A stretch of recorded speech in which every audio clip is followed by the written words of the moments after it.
కొన్నేళ్ల క్రితం వరకు మహిళా క్రికెట్‌కి అంత గుర్తింపు లేదు. కానీ ఈసారి చరిత్ర రాసింది భారత మహిళా జట్టు. అందులో ప్రధాన పాత్ర పోషించింది ఒక యువ ఓపెనర్ షఫా. రూఢి నమ్మకాల మధ్య ఎదిగిన హర్యానా అమ్మాయి షెఫాలి 15 ఏళ్ల వయస్సులోనే భారత జట్టులోకి అడుగుపెట్టింది. సెహ్వాగ్‌లా దూకుడు, ధోనీలా ధైర్యం. అదే షెఫాలి సంతకం. మహిళల వన్డే ప్రపంచ కప్‌కి సిద్ధమైన జట్టు కఠినమైన శిక్షణ, మానసిక ఒత్తిడి, గాయాలు అన్నీ ఎదుర్కొంది.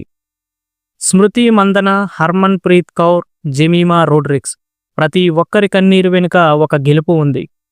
ప్రపంచ కప్‌కి మొదట ఎంపిక కాలేదు షెఫాలి. కానీ ఒక ఆటగాడికి గాయం కావడంతో ఆమెకు మళ్లీ అవకాశం వచ్చింది.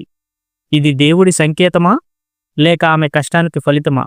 నవీ ముంబైలోని స్టేడియం జనంతో నిండిపోయింది. ఆకాశంలో త్రివర్ణ పతాకం, కళ్లలో ఆశలు, గుండెల్లో గర్వం. స్మృతి మందన త్వరగా అవుట్ అయ్యింది. ఆ క్షణంలో భారత్ ఆశలన్నీ షెఫాలి భుజాలపై. 49 బంతుల్లో అర్ధశతకం, మొత్తం 87 పరుగులు.